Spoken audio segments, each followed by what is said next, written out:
Gracias. A ver si he anotado bien, luego me repasan las preguntas. La, para la hermana Emiliana y todos los que están conectados y los que verán también después. Ah, es cierto que las posturas políticas, los planteamientos políticos que hemos tenido a nivel global y que han tenido bastante incidencia en nuestro país, sobre todo desde la época en la que hemos empezado a vivir como república, siempre hemos sido víctimas de aquello que se ha puesto de moda en otros países, en otros escenarios, en Europa, en Estados Unidos, etcétera. Ahora, hay que reconocer que el desarrollo de la humanidad en un principio tenía un enfoque, digamos así, de esto del confort, de hacer fácil la vida del ser humano, etcétera. Sin embargo, en la medida en cómo se ha ido extremando las posibilidades tecnológicas de poder hacer cada vez más confort, hemos llegado al extremo de destruir el mismo planeta. Ya se ha hablado mucho sobre esto, ¿no es cierto? Queremos, antes para tomar agüita, digamos, calentábamos nuestros abuelos con fogoncito, leña, carbón, etcétera. Hemos pasado de esa etapa a calentar una taza de té en microondas. Sí, el microondas es una tecnología que había aparecido para la guerra, ¿no es cierto? En la Segunda Guerra Mundial, es un desarrollo de la Segunda Guerra Mundial que tenía otros propósitos, que hoy en día sirve para calentar la taza de té, para tomar un café, digamos.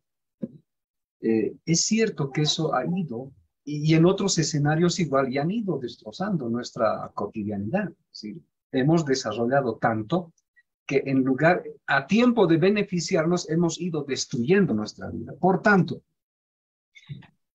nuestros pueblos decían bastantes sugerencias. Eh, la alimentación es un nudo central para poder empezar a resolver nuestros grandes problemas. Y para hablar de alimentación, tenemos que prescindir gradualmente de esta forma de producción de alimento transgénico, hablaremos en ese sentido, sino que tratemos de ir tras estos alimentos naturales. ¿Cuál ha sido nuestra respuesta objetiva, real, frente al mundo en la época de la pandemia del COVID? No ha sido las drogas que vienen a partir de los fármacos, sino ha sido sobre todo en Bolivia y en países como Bolivia, a partir de nuestra alimentación, a partir de nuestra propia medicina natural, que ya lo teníamos, solo que nos avergonzábamos y hasta hoy seguimos avergonzándonos también. Entonces, una alternativa necesaria es la alimentación a partir de nuestra producción propia. Y ahí es donde los estados tienen que jugar un papel bastante importante. Es decir, el riego, la tecnificación sostenida a partir de cómo se puede controlar la tecnología para poder producir alimento en las áreas rurales para los pueblos. Esto es una tarea importante que tienen que hacer los gobiernos en todas sus esferas. Ahora, me han preguntado qué es la segunda pregunta, ¿no es cierto? En la realidad, sobre el vivir bien, creo que tiene que ver también con la tercera pregunta y el suma camaña. El vivir bien, en términos de castellano, existe. Se ha debido generar a partir de cómo alguien ha estudiado a nuestros pueblos y han dicho, estos parece que viven mejor que nadie y parece que la pasan bien, ¿no es cierto? Porque cuando le hemos preguntado a los autores y a los que han empezado a plantear el vivir bien, hasta hoy en día es bien difícil conceptualizar, decir, esto es vivir bien. Es que también está ligado de dos términos relativamente ambiguos. Pero vamos a asumir que el vivir bien es una postura política, o como decía el colega que me antecedió, es también pues una propuesta, ¿no es cierto? Podemos decir que es una propuesta política del cómo vamos a enfrentar esta vida cotidiana que hoy nos toca vivir, ¿no es cierto? Y ahí viene el término vivir, siempre vamos a utilizar bien.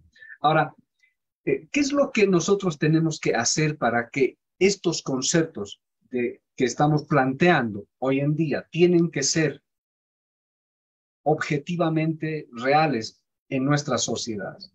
Y ahí es donde estamos tratando de trabajar bastante.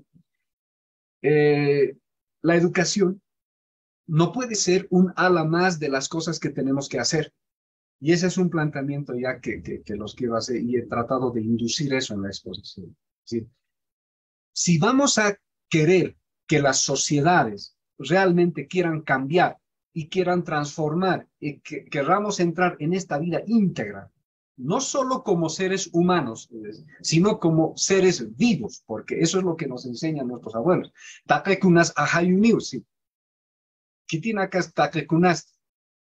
Uywanaka, Hakenaka, Kalanaka, Takekuna. Es decir, todos los seres vivientes no habíamos sido solo los que hablamos, también habían sido, por ejemplo, la llama, la vaca, la oveja, es decir, el perrito, el gatito, todos. Pero no solo eso, en Bolivia ya sabíamos, en carnavales, ¿qué hacemos, por ejemplo? Le ponemos nombre al auto y le echamos al auto y le ponemos padrino, ¿no es cierto? ¿Por qué hacemos esto? Porque nosotros intuitivamente entendemos que todo tiene vida, que todo tiene ajayu. Por tanto, nosotros tenemos que retomar eso. Ahora, como pregunta, ¿está curricularizado eso? No.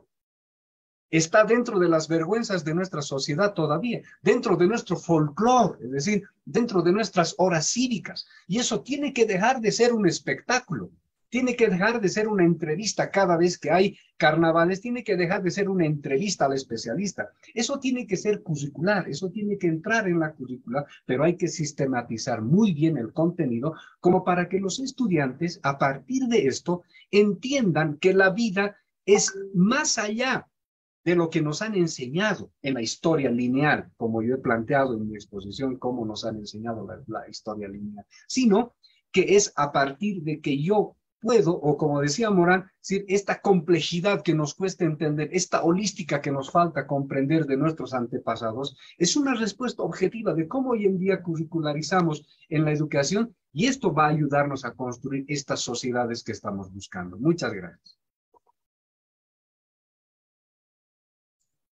Gracias, estimado doctor Félix.